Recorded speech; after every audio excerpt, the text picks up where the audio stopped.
Hey folks, I'm Joe Osborne for Tech Radar, and I'm here with Cameron Faulkner, U.S. Mobile Editor. And I'm Matt Swider, Senior Mobile Editor. and we're here to talk about CES 2017 predictions.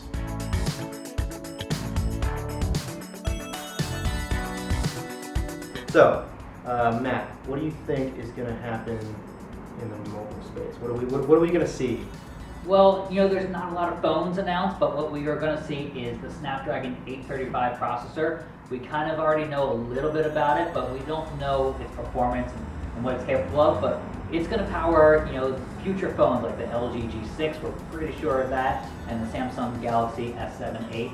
And there's going to be a Power Rangers VR demo. So that's what all the power is going towards for smartphones.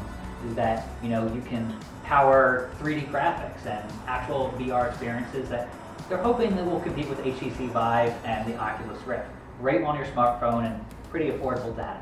I'm thinking we're going to see, thanks to Snapdragon 835, which we know is already going to power this, are these new 3-in-1 devices that we've seen at least one of so far, which was an 835, which was the HP Elite X3.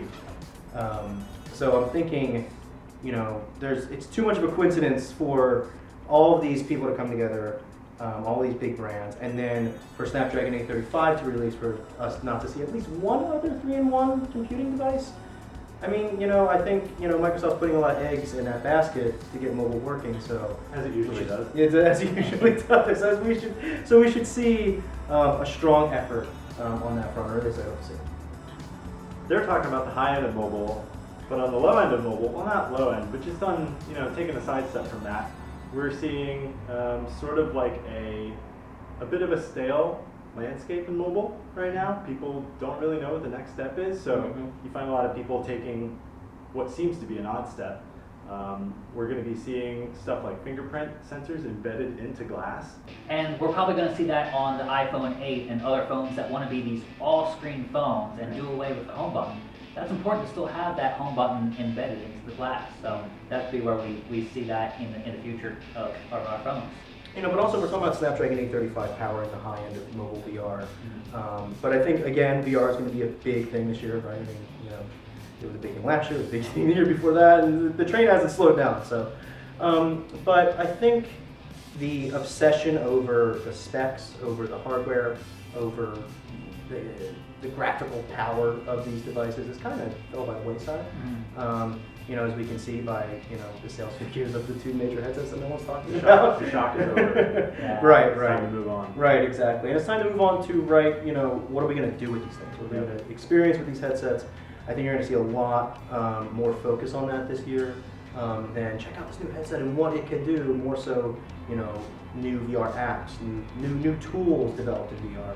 I guess from a hardware perspective, if we're going to see hardware, which we may, have a chance to see with all these big computing brands coming together, and all of them are under the Microsoft Windows 10 umbrella through their VR initiative, there could be a chance we see a few of those. And what I'm talking about there is sort of perhaps even bigger democratization of VR than we've seen Google spearhead with Cardboard and Daydream. We're going to see tons of these headsets coming out that support Windows 10 that are not expensive. Yeah. And at that point, when you have sort of the lowest common denominator for VR to get in at the ground level, then the content becomes more important than ever. Yeah. So I think we're going to see a bigger focus on that now that basically anyone can get a VR headset. Right? So what do you guys expect from TVs? Well, I think HDR is going to be played up again, which is fine. you can tell our excitement over TVs at CES. Still doing repeats. Yeah, we get a lot of repeats in the TV space at CES. But I think the big thing that we've been clamoring for forever, since I think 2 years ago, the Netflix 4K announcement, is that content. Yeah. What shows are we going to watch that are going to be filmed in HDR and 4K? We hope to see that increase. It's doing okay right now. 4K TVs came down hugely year over year. So with that in conjunction with the ramp up of content, I think we're finally seeing that those 2 points meet. And maybe this is the year that we have perhaps even bigger announcements from large studios in terms of their commitment to 4K than we have already. We'll see, how the, I guess it's that chicken and egg scenario, right?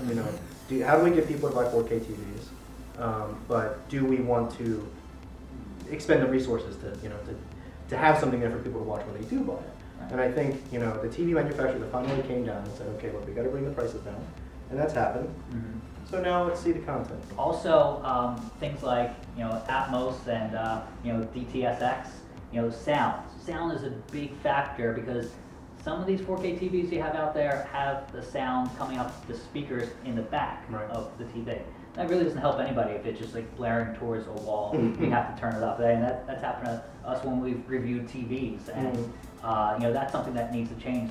These TVs are becoming more affordable, and they're 4K, but at the same time they need a good sound system. So, prediction, maybe we'll see more, if not better, Atmos and DTSX soundbars.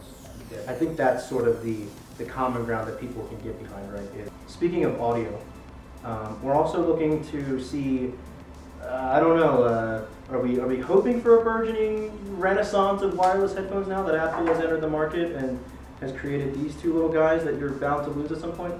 I've already lost them. Oh, jeez. Once Apple enters the market for any product category, usually it takes off a lot more, and the competitors actually appreciate it. Right. It just shines light for consumers to say, okay, I want this, but I don't want to pay as much, so I'm going to get the Apple alternative, the generic version. So, that's what could happen with these AirPods. They work great in some instances, but they don't fit everybody's ears, and they can easily fall out. Sure. So Wait. You called them the generic versions? the generic version that Like those are the name brand prescriptions? Yeah. And everything else is knockoff? these don't fall out of my ears, but a lot of people, Sure. it falls out of their ears. So a different design, which Apple probably won't do, at least not in the short term, could be a boon for other third parties that just want to create these headphones. Right. And for the record, viewers at home, we have a man here with not one pair, but two pairs right. of headphones on his body. So that should be some good gift material. So I think that's going to do it for us in terms of predictions. Yeah. If you guys have any predictions of your own, be sure to share them with us in the comments. Be sure to like and subscribe to see more content from us on video, in text, what have you, at techradar.com. And we will see you guys at CES.